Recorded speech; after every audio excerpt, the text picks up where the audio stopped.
So with the Black Ops 6 beta winding down, we've seen a lot of what's upcoming in the game, but today I want to take a look at a few things that aren't not in the beta but will be there in the full game. A few things that are both new and returning features to the Black Ops franchise that we haven't seen in a long while, and things that you can interact with from day one. So drop your thoughts as we go along, drop a like if you enjoy the video, and make sure to subscribe to stay up to date with all things Black Ops 6 as we gear up for launch ahead. I'd love to have you in the community as we chase down 600,000 subscribers, but for now, let's take a look at what's still upcoming in the launch experience of Black Ops 6. So firstly, let's start out with some progression stuff. We of course know that Prestige is returning. That's one of the cornerstones of the multiplayer experience that's been announced and coming for the full launch of the game. But in addition to that, there's a few more sub pieces to that puzzle that are pretty cool to be both returning and new items. One of the big ones here that you're probably going to see on day one here, and I wouldn't be surprised if it actually is made a bonus of some kind for pre-orders in the future. It hasn't been just yet, but in the past it's been one of the most common things, is permanent unlocks.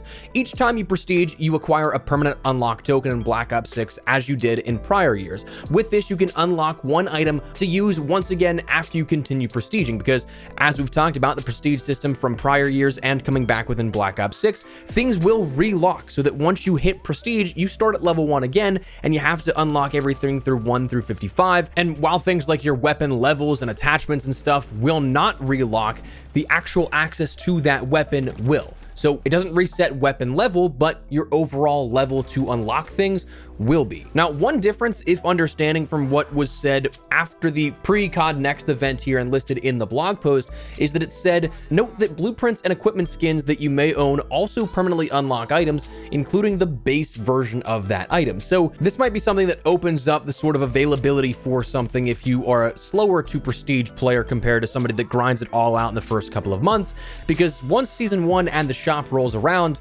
well, you already know there's going to be a ton of things in that shop, including blueprints that would then, by that account, unlock your weapon even after you prestige and things are relocked once again. So a few things that will allow for permanent unlocks with the prestige system in place. Next, prestige themes are going to be something that is new here at this, where this time around I think it's pretty cool. The prestiges and subsequent icons are themed after various Black Ops universe items. Initially, it was mentioned that each of the prestiges was based off a Black Ops game, but it was later clarified that it's more of like a moment in time in Black Ops history, not necessarily like a game as a whole, because obviously there's not 10 Black Ops games to theme and fill the 10 prestiges that you'll have within Black Ops 6. Debuted already was the Prestige 1 theme, which is that zombie with a classic World at War pose. So after seeing that, I'm curious to see what the other 9 Prestige emblems will look like and what the Master Prestige one will as well. Prestige rewards are also going to be returning. It's detailed that there are plenty to unlock, and this includes rewards per Prestige, just for simply prestiging and restarting that grind over in a new Prestige, new operator skins, blueprints, prestige challenges, and an increased XP reward for completing daily challenges. So that's an interesting one that's kind of like thrown on there as a little extra bonus, I think, but you have all this kind of stuff that will be opened up and available once you prestige. It is not mentioned just yet if the prestige shop will be returning, or at least I don't think it has been mentioned, but those are your progression-based new and returning features. Let's talk a little bit about challenges here, because for me, especially the last couple of years, I feel like it's one of those things that I like having the end goal for something to work towards within Call of Duty and other games that I've been playing, and challenges are absolutely one of those things where you haven't had a whole ton of them in recent years that like have solid payoff at the end, not really a grind or anything to work towards. That changes again this year as the 100%er challenges and calling card challenges do return within Black Ops 6. Now, for calling cards, those might be smaller things, but the majority of calling cards these past few years have either been like Battle Pass or shop calling cards, things you have to buy and not necessarily work towards with unique challenges. There hasn't been any super heavy focus on those kind of challenges rewarding you like the classic CODs would have, and it seems like Black Ops 6 is bringing that back. At launch, you can track progress from a centralized menu where every type of calling card can be tracked. Campaign, multiplayer, zombies, and Warzone, with sort options to closest to completion apparently, which is a pretty nice thing, I think. And for those ultra completionists, just like you had the Grand Mastery challenges for weapons, completing those 100, 200, 300, and 400 kill challenges for each of the Mastery camos, granting you a calling card, an emblem, and ultimately leading to that Grand Mastery calling card, the same can be done with actual challenges as well, leading to the 100%er calling card for multiplayer, zombies, or Warzone, just like years prior. It's also mentioned the showcases returning. That shouldn't be too much a surprise, but they said you can show those off within the showcase coming to your profile with Black Ops 6 again. Dark Ops challenges are going to be returning, which I absolutely love. Those are a personal favorite of mine. For those that are unaware, these are challenges that don't have any public criteria. Each of these challenges and calling cards in that centralized menu for Dark Ops will include like a redacted type message and also blacks out the calling card and the criteria overall on how to obtain it. It's kind of like a Easter egg of sorts for every single one of these, where we usually have about like a dozen of these to work with across all the modes. And if we are seeing a heavy focus on 100% for challenges in Black Ops 6, it also kind of seems like we might have Dark Ops challenges for Warzone, which is pretty cool. One side note, coming back to those 100%ers, historically speaking, Dark Ops has not counted towards those. So while they are insanely tough challenges and honestly some like dumb luck things at sometimes, they're not going to be required if you want to grind out those 100%ers, or they shouldn't be if they follow historical fashion.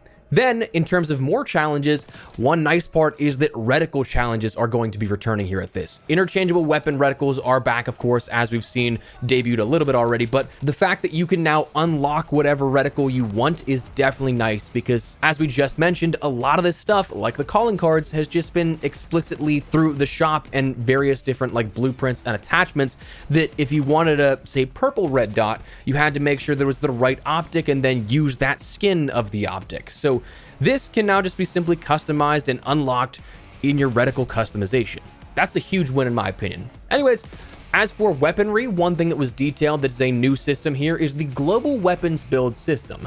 And this is a new gunsmith progression feature, which is detailed to be based around the synced progression of all weapons, and that if you build a weapon for one, it's available in all of the modes. Frankly, I still don't think that I see a huge difference between saving a blueprint of the weapon and how that's a new innovation beyond that, because if you save a blueprint in multiplayer, you can use that blueprint in Warzone. That started with the COD HQ, where it was the seamless transition here with this, but it might appear to be based off additional context, at least from blog posts published since the reveal, that perhaps it's more of like a live type of updating. So like, you have your base weapon that you can customize how you want. Maybe you save that build as XM4 number 2 or something like that, and it saves as a global weapon build. Those changes to attachments will then be applied to the build everywhere.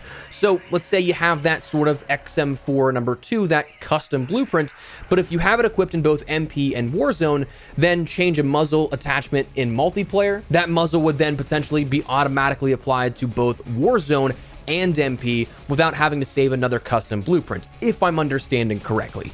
That's kind of how it seems like, but we'll have to wait and see if it all breaks down. But global weapon builds are a new system coming within Black Ops 6. Then we, of course, have 3 new mastery camo grinds. Multiplayer and zombies was kind of a given, but this is going to be awesome because we finally have 3 camo grinds for every single mode you may play. Multiplayer, zombies, and Warzone for the first time. So if you're a free-to-play player, you're going to have a grind that probably isn't super impossible. Having the same challenges as to what we have for multiplayer every single year, doing that in Warzone is incredibly tough. It can be done, but it takes so much more time than just grinding out MP. But now with Warzone-centric mastery camos, you might not have to worry about doing that kind of stuff if you like the Warzone camos. Now, I was partially wondering if those Season 4 and 5 camo challenges from Warzone were a sort of hint or not, like how we've seen that happen in the past, where at the end of Verdansk 84, there was that limited time mode that changed the ability to buy loadouts, where you couldn't until after the first loadout event. That was then how it was in Caldera that followed shortly after, which later got reverted. So if this was a preview in Season 4 and 5 for those Warzone camo challenges, at least this is a more positive outcome. Then, to wrap some things up on the multiplayer side of things, Theater Mode is going to be returning within Black Ops 6 at launch.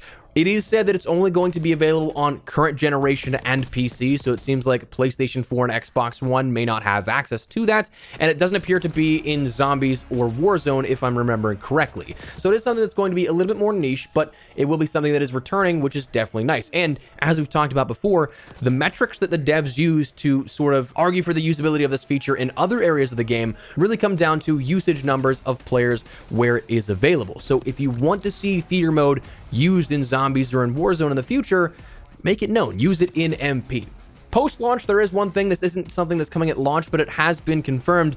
The music player is going to be returning for some time post-launch. I would imagine around like Season 1, maybe Season 2 at the latest, but that's also been something that's confirmed as well. And those, historically, at least for Treyarch games, the music player has included music that is just free. You don't have to buy like the audio pack, the Hans Zimmer classic Modern Warfare 2 pack like you did in Modern Warfare 2. So that should be a definitely nice thing as well.